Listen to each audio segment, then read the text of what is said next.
Esse corte é um oferecimento do Gazeta do Povo, o único jornal que apoia de verdade liberdade de expressão. Não me cancelaram e agora tem uma oferta ali na descrição para você assinar e consumir um conteúdo sem lacração. A gente tem uma coisa muito portuguesa, que obviamente aqui, em razão do tamanho do país, fica tudo maior. O Eça de Queiroz tinha uma frase maravilhosa que era: o brasileiro é o português inchado pelo calor. Né? E, portanto, tudo aqui é muito maior do que Portugal. E a gente tem esse vício, esse hábito de achar que o Brasil está sempre uma merda. Né? Mas, assim, depende do parâmetro, cara. Eu tenho 46 anos. Então, assim, a minha infância e adolescência foi no Brasil dos anos 80. O Brasil dos anos 80 era uma merda, cara. Eu tenho esse parâmetro. Eu sei como era o Brasil. Era uma merda? Por que você disse que era uma merda? Não tinha acesso a nada, cara. O Brasil era pobre, as pessoas assim, de classe média, assim, para conquistar qualquer coisa era muito difícil, a moeda não valia nada, porque a inflação era gigantesca. Então, tudo era muito difícil. Mesmo aquelas pessoas que tinham dinheiro não conseguiam comprar coisas no Brasil, cara. Brasil dos anos 80, aquela pessoa que tinha grana, para comprar um uísque, por exemplo, cara, não ia na loja. Arrumava um contrabandista confiável do Paraguai e trazia. Quer dizer, o Paraguai foi, durante muito tempo, o grande fornecedor de tecnologia e bebida para o Brasil. Quer dizer, foi um negócio extraordinário, hoje, né? Cara, mas assim, não se compara, entende? Entendi, não se compara. Bom, eu não lembro, eu não vivi essa época. Assim, não posso... Computador, chegava muito computador para o Brasil, na época ainda da lei da informática, que tornava proibitivo você importar computador. Por quê? Que tomava? Não sei se eu não quero também cortar a tua... Não, tinha uma lei que foi criada no regime militar para supostamente fomentar a indústria de hardware nacional, né? E aquilo tinha umas 3 ou 4 empresas ineficientes que tinham equipamentos que, comparativamente à tecnologia estrangeira, eram muito ruins, eram muito caros, e o imposto de importação era muito alto justamente para que as pessoas não comprassem a tecnologia de fora, ou seja, o equipamento, para que não tivesse concorrência. Nossa, mas que idiotice de quem estava governando, né? Porque... O regime militar, a quantidade de bobagem que foi feita durante o regime militar é um negócio extraordinário. O próprio regime militar em si foi um erro, mas a quantidade de bobagens do ponto de vista econômico é inacreditável. Então, assim, nós ficamos parados durante muito tempo. Então, cara, eu peguei isso tudo, sabe? Então, o Brasil de hoje, comparado ao Brasil dos anos 80, nós temos os problemas, nós temos dificuldade, tem um monte de coisa para resolver, mas se a gente também não tem esse parâmetro, a gente fica achando que o Brasil de hoje continua sendo a mesma porcaria que era nos anos 80. E não é. Mas será que o Brasil, ele ainda é a mesma porcaria, só que o mundo mudou?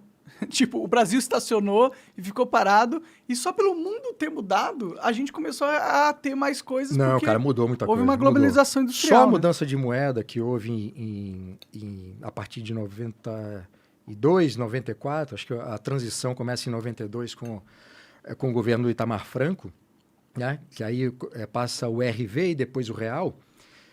Só isso, cara, já mudou muito no Brasil. E junto com todas a abertura, enfim, do Brasil para o mundo, as coisas começaram a chegar aqui, a importação ficou mais fácil e mais barata. A tecnologia entrando fez com que muita gente começasse a ter profissões novas. Então, assim, era inimaginável, por exemplo, esse mercado de games. No Brasil, o game é o cara que joga o game, né? Você vê como eu conheço o negócio. Mas esse mercado de games hoje no Brasil, que é uma potência extraordinária... Poderia do ponto de ser vista... no Brasil, né? Não, já é, cara. Não. Já é. Mas você está comparando ao quê? A todos os outros países que têm uma indústria de games. Tudo bem, cara, mas você também... forte, tá ligado? Tudo bem, mas você não pode ver a coisa também, né, nessa ótica. Você tem que ver de onde saiu e aonde está hoje, cara. Então, assim... Aqui vai sair do... Sempre vai... É que, tipo... É que a gente... Eu tô querendo comparar o Brasil com o resto do mundo. Mas não dá, cara. Você tem que... Esse é um erro. Esse é um erro brutal. Porque é o seguinte... Se você compara o Brasil, que tem uma história singular, que passou por um monte de coisa e não passou por várias coisas que outros países passaram, a comparação vai ser sempre inadequada, cara. A melhor comparação que você pode fazer com o Brasil é com o próprio Brasil de décadas anteriores. Porque aí você tem um parâmetro. Se você compara o Brasil, sei lá, com a Inglaterra, com a Suíça, não sei o quê, você vai sim, sempre achar que o Brasil tá uma merda. Sim, só que tem um problema nesse pensamento que é o seguinte, não é como se a gente estivesse no mundo livre de competição. O mundo é cada vez mais competitivo e com a crise econômica mundial que está acontecendo agora, fica cada vez mais intenso a briga por capital e por dominância política. O Brasil estando a gente só ficar comparando com o Brasil de antigamente, a gente pode não perceber que o Brasil tem que evoluir para um nível muito diferente do que ele está agora e rápido, se a gente quiser continuar competindo de igual para igual com o resto das potências do mundo. Eu concordo com você, mas o que você está dizendo não está em desacordo com o que eu disse. Nós estamos falando de coisas diferentes. É claro que você tem que sempre mirar naqueles países que estão fazendo coisas melhores ou acharam soluções mais adequadas do que a gente e copiar o modelo ou adaptar aquilo que pode ser adaptado. Isso é uma coisa. É claro que existe concorrência, é claro que tem muita coisa que a gente precisa buscar parâmetros internacionais para poder melhorar. Isso é uma coisa, eu concordo. É claro que tem que fazer. O que eu estou dizendo é, se a gente, no momento que a gente está, em vez de só mirar e buscar boas experiências externas, ficar se lamentando que a gente não é a Suíça, que a gente não é a Inglaterra, que a gente não é os Estados Unidos, em vez de criar um movimento social, né, e individual, obviamente, para que a gente avance, copiando, adaptando as melhores práticas, a gente fica no imobilismo, sabe? Ah, o Brasil é uma porcaria, então não adianta fazer nada e tudo mais. Eu tô falando de duas coisas. É que uma não é necessariamente... uma não precisa da outra, essas duas hipóteses. A gente pode pensar que o Brasil é uma porcaria e falar assim, não, a gente tem que mudar isso e tem que ser rápido. Mas veja que a gente está falando de coisas complementares e não de posições antagônicas. E quando eu digo que o Brasil é porcaria, eu não tô nem falando em questão de, tipo, é ruim a vida aqui. Eu gosto da vida aqui no Brasil, apesar de todos os problemas que estão acontecendo, eu não acho que a gente vive no inferno. Mas eu vejo que o Brasil, ele falha muito na questão Estado brasileiro, entendeu? Não os brasileiros também um pouco, mas não só os brasileiros. Não só os brasileiros, mas o Estado brasileiro, ele é meio novato no jogo político global, entendeu? Parece que nosso Estado não é forte, ele é fraco, ele tá brincando de dama, enquanto o resto dos outros países estão brincando de xadrez, entendeu? Por isso que eu falo assim que aqui a gente está numa situação de muita vulnerabilidade no Brasil, na minha visão. Não, mas claro que tá. Mas assim, isso é reconhecimento do que tá ruim e do que precisa melhorar. Sim. E aí, quando você reconhece, você tem um diagnóstico, qual é o problema do Estado brasileiro? Aí, considerando o Estado de forma restrita, as instituições políticas no âmbito federal, estadual e municipal. Por que não funciona?